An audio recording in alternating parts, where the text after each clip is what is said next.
Bom dia a todos. Nós vamos iniciar agora o estudo da química orgânica. E antes de aprofundarmos na química orgânica, nós vamos fazer uma breve revisão de conceitos que vocês já estudaram em química geral. Então, nós vamos falar um pouco da estrutura eletrônica no capítulo 1, falar um pouco também de ligações químicas e, no final desse capítulo, falar de conceitos importantes de ácido e base que são muito utilizados para entender várias propriedades dos compostos orgânicos e também como eles reagem, certo? Então, cada capítulo vai ser dividido em tópicos e nesse primeiro tópico nós vamos fazer uma breve introdução, portanto. Bom, em 1807, Jöns Jacob Berzelius ele fez definições do que eram substâncias orgânicas e do que eram substâncias inorgânicas. Então, para ele, substâncias orgânicas seriam substâncias derivadas de organismos vivos que continham uma força vital, ou seja, ele acreditava que para sintetizar compostos orgânicos era necessária a existência de uma força vital, que, portanto, somente organismos vivos possuem, como plantas e animais. E as substâncias inorgânicas são substâncias derivadas, então, de minerais, ou encontradas na água ou na atmosfera. Mas em 1828, Frederick Wöhler, num experimento acidental em seu laboratório, produziu a ureia, um composto já conhecido na urina de animais. Então, o que foi feito no laboratório? Ele pegou um composto inorgânico, que era o cianato de amônio, fez o aquecimento, e esse composto, que tem uma ligação iônica aqui entre o íon amônio e o íon cianato, se reorganizou, né, as ligações químicas, e aí formando então a molécula de ureia, que tem dois grupos NH2 ligados a uma carbonila, que é um C dupla O. Então, a partir desse momento, aquela definição criada por Berzelius, né, foi totalmente descartada, né, já que então é possível sintetizar compostos orgânicos no laboratório. Então, não é necessário a tal força vital para formar esses compostos orgânicos. Mas uma coisa que todos os compostos orgânicos têm em comum é o elemento químico carbono, certo? Então, substâncias orgânicas são substâncias que contêm carbono. Aí uma pergunta se faz: então todo composto que tem carbono é orgânico? Não. Existem substâncias inorgânicas que têm o elemento químico carbono, como, por exemplo, o bicarbonato de sódio, substância bastante comum, né, nas nossas casas. Tem o calcário, que é formado em grande proporção por carbonato de cálcio, que também tem um carbono. O próprio CO2, o dióxido de carbono, também não é considerado um composto orgânico, né? Então, o que nós sabemos é que todos os compostos orgânicos têm o elemento químico carbono, mas nem toda substância que tem o elemento químico carbono ele é orgânico. Então, a química orgânica passa então a ser chamada a química que estuda os compostos que contêm carbono, né? Mas, de qualquer forma, não necessariamente todo composto que tem carbono é orgânico. E ao longo do estudo, vocês vão ver claramente quando se trata de um composto orgânico e quando não se trata de um composto orgânico. Então, isso a gente acaba aprendendo, vamos dizer assim, sem precisar ficar memorizando muitas informações. Ao longo do estudo, a gente acaba absorvendo essa informação com facilidade. Então, o elemento carbono, que é importante aqui na química orgânica, ele se encontra no segundo período da tabela periódica, né? Ele é considerado um ametal, né? Os ametais, eles não têm tendência em perder elétrons. Então, o carbono ele tem dificuldade para formar um cátion. Assim também como ele tem dificuldade para aceitar um elétron, então formar um ânion. Então, o carbono, geralmente, quando forma uma ligação química, ele compartilha elétrons com outros átomos, que podem ser outros átomos de carbono. Daí, uma grande característica dos compostos orgânicos é a formação de cadeias carbônicas, um carbono se ligar ao outro, mas também ele pode formar uma ligação covalente, né, que é uma ligação que é feita através de compartilhamento de elétrons com outros átomos, como, por exemplo, o hidrogênio, que é muito comum nos compostos orgânicos, o oxigênio, o nitrogênio, os halogênios, né, o flúor, cloro, bromo e iodo, e até mesmo com elementos metálicos que nós vamos apresentar ao longo do nosso estudo da química orgânica, tá certo? Bom, agora fazer uma breve revisão sobre a estrutura de um átomo, que vocês já estudaram isso em química geral. Então, o átomo consiste de elétrons, que têm cargas negativas, dos prótons carregados positivamente e dos nêutrons, que não apresentam cargas, portanto, são nêutrons.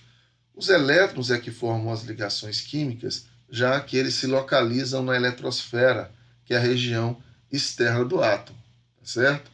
Bom, o número atômico de um elemento químico, ele indica o número de prótons existente no núcleo. Se um átomo ele é neutro, o número de prótons vai ter que ser igual ao número de elétrons, né, para que as cargas positivas e negativas se anulem. Mas o número atômico, então, de um elemento, ele indica o número de prótons que há no núcleo desse elemento.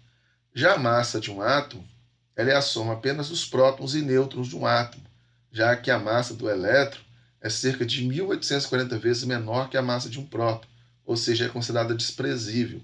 Então, quando um átomo ganha elétrons ou perde elétrons, a sua massa não tem grande alteração, já que a massa do elétron, então, é considerada desprezível. Um termo também muito importante é o termo sobre isótopos. Isótopos são átomos diferentes que pertencem ao mesmo elemento químico. Então, se eles pertencem ao mesmo elemento químico, eles devem ter o mesmo número de prótons, que é indicado pelo número atômico do átomo. E, portanto, para ser isótopos, eles vão ter que ter massas diferentes, como, por exemplo, o carbono mesmo, ele tem 3 isótopos, que seria o carbono com massa 12, o carbono com massa 13 e o carbono 14, né? E todos os átomos de carbono eles apresentam 6 prótons, então o número atômico deles é igual a 6. O peso atômico do átomo, ele é determinado pela média das massas atômicas dos isótopos existentes na natureza. Só que, por exemplo, o carbono 12, 13 e 14, eles existem em proporções diferentes na natureza. O carbono com massa 12 é encontrado 99%, né, nas substâncias, enquanto o carbono 13 é aproximadamente 1% e uma pequena porcentagem é do carbono 14, né? Esses números 99, 1 e mais essa pequena porcentagem é passar de 100. Na verdade, não é exatamente 99%. A abundância do carbono 12 na natureza e também não é 1% a abundância do carbono 13 na natureza. Esses valores são próximos e a porcentagem de carbono 14 existente na natureza é um valor bem pequeno, mas existe. Então, quando você vai lá na tabela periódica e vai verificar a massa atômica do carbono, em uma tabela periódica que apresenta pelo menos 2 casas decimais, você vai encontrar que a massa atômica do carbono é 12,01. Porque para você obter o peso atômico, você precisa fazer uma média aritmética ponderada, ou seja, você deve levar em consideração a massa do isótopo e a sua porcentagem existente na natureza. Então, na tabela periódica, você já encontra esses valores das massas atômicas médias de cada átomo, considerando a proporção de cada dos seus isótopos existentes na natureza. Então, basta consultar a tabela periódica para encontrar, então, esse peso atômico ou essa massa atômica dos átomos. E no caso do carbono é 12,01. Já o peso molecular, também conhecido como massa molecular, vocês também já viram em química geral, bastante simples, basta você somar todas as massas atômicas de todos os átomos que compõem a molécula, e aí você vai ter a massa molecular, também chamada de peso molecular. Bom, uma outra coisa também importante para nós nesse início é lembrar a distribuição de elétrons em um átomo. Como eu falei para vocês, os elétrons, eles que são responsáveis por formar as ligações químicas, porque se encontram na eletrosfera, que é a região mais externa do átomo. E no núcleo do átomo, nós encontramos os prótons e os nêutrons, certo? Então, a mecânica quântica, ela usa uma equação matemática, né, geralmente com integrais, do movimento de onda para caracterizar o movimento dos elétrons em torno do núcleo. Então, é através dessa equação matemática que se consegue prever o formato dos orbitais de cada subníveis atômicos que vocês também viram lá em Química Geral, né? O subnível S, P, D e F. O subnível S tem um formato esférico, o subnível P tem um formato de duplo ovoide, por exemplo, e esses formatos foram determinados através dessa equação matemática que a mecânica quântica desenvolveu e estudou. As funções de onda ou orbitais nos diz a energia de um elétron e a região do espaço em torno do núcleo, onde um elétron é mais provavelmente encontrado. Isso é a própria definição de orbitais. O que é orbital? O orbital é a região do espaço onde é mais provável se encontrar o elétron. Né? São essas funções de onda, através dessas equações matemáticas, que podem nos explicar isso. Tá? O orbital atômico, mais perto do núcleo, ele vai ter menor energia.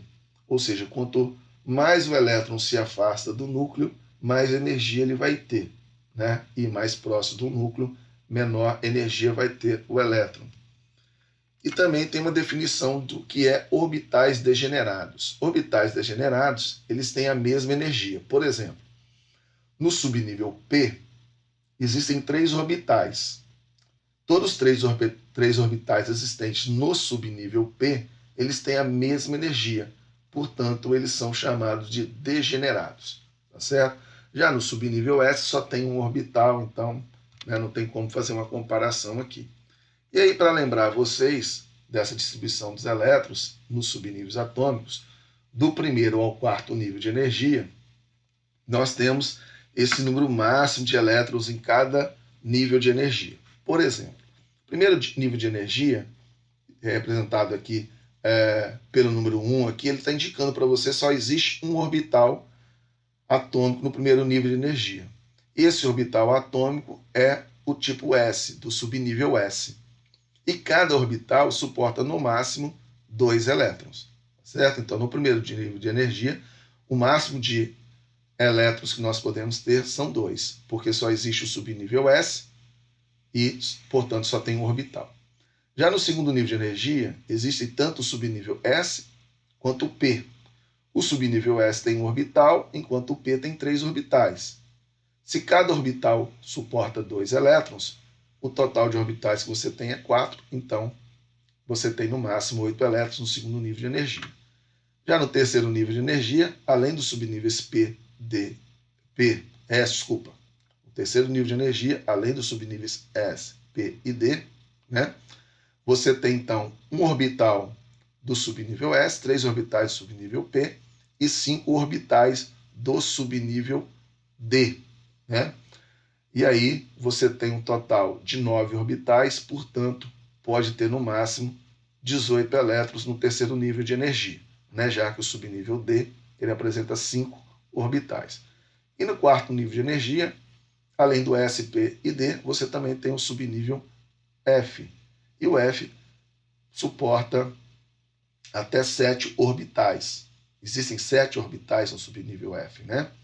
Então, somando agora todos os orbitais, você tem 4 mais 5 aqui, 9, mais 7 aqui, 16 orbitais. Se cada orbital pode ter no máximo 2 elétrons, você tem no máximo, então, 32 elétrons no quarto nível de energia. Depois o quinto nível repete o quarto nível, né? Ele tem o mesmo número de elétrons, seria 32. O sexto teria 18 elétrons no máximo, conhecido, e o sétimo, alguns autores falam que são 2, outros dizem que são 8, mas isso não tem muito problema não, tá certo? Então a gente até utiliza o diagrama de Linus Pauling, né, que vocês estudaram em Química Geral também, para fazer a distribuição dos elétrons em ordem crescente de energia. Então, lembrando aqui, dentro de cada orbitais existem os subníveis de energia, que são S, P, D e F. Cada subnível tem um número de orbitais. o S1 orbital, o P3, o D5 e o F7. E cada orbital suporta no máximo 2 elétrons, o que vai gerar esse número máximo de elétrons nesses 4 primeiros níveis de energia, como mostrado nessa tabela 1.1. Bom, falando ainda de distribuição de elétrons em um átomo, existem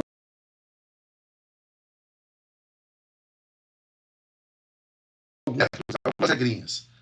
Então, a primeira delas aqui é o princípio de Aufbau, que ele fala que os primeiros elétrons ocupam os orbitais de menor energia. Então, os elétrons devem ser distribuídos de um orbital mais próximo do núcleo e depois ir preenchendo outros orbitais mais distantes do núcleo. Como eu falei para vocês, usando o diagrama de Linus Pauling, você estaria distribuindo os elétrons de forma de ordem crescente de energia. Já o princípio de exclusão de Pauling, ele fala que somente 2 elétrons podem ocupar o mesmo orbital, e os 2 elétrons têm que ter spin opostos. Então a gente representa os elétrons dentro dos orbitais através daquelas setinhas, né? Você coloca uma setinha para cima, outra para baixo, para indicar que esses elétrons estão em movimento. Então essa setinha é chamada de spin. E já que, segundo o princípio de exclusão de Pauling, num orbital só pode ter 2 elétrons, você vai representar um para baixo e um para cima. Tá? E também temos a regra de Hund, que ele fala que os elétrons ocuparão orbitais degenerados, vazios, antes de ser emparelhado em um mesmo orbital. Ou seja, quando eu vou preencher os elétrons dentro dos orbitais do subnível P, por exemplo, o subnível P ele tem 3 orbitais. Se eu tiver, por exemplo, 4 elétrons para preencher, primeiro eu devo colocar um elétron dentro de cada orbital. A partir do momento que todos os orbitais já têm um elétron, aí sim eu posso colocar um segundo elétron dentro de um orbital que já tinha um elétron. Então, primeiro você tem que distribuir os elétrons primeiro, colocando em orbitais vazios, mas desde que os orbitais sejam degenerados, ou seja, orbitais que têm a mesma energia, ou seja, orbitais que inicialmente representam o mesmo subnível de energia. Tá? E aí a gente vai mostrar aqui uma tabela 1.2 para mostrar a distribuição de elétrons de alguns elementos. Por exemplo, vamos pegar aqui o elemento boro. O boro tem número atômico 5, então ele neutro vai ter 5 elétrons. Então, no primeiro nível de energia, só cabe 2 elétrons. Então, você coloca um para cima e um para baixo dentro deste orbital, que é 1s.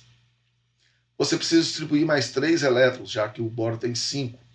Então, você passa para o segundo nível de energia, que tem o subnível S, que cabe 2 elétrons, um para cima e um para baixo. E agora, quando você vai distribuir o quinto elétron, você vai ter que colocar num subnível P. E o P ele tem 3 orbitais, que pode ser chamado aqui como PX, PY e PZ. Já que depois nós vamos ver que esses orbitais eles se encontram no espaço perpendiculares um ao outro.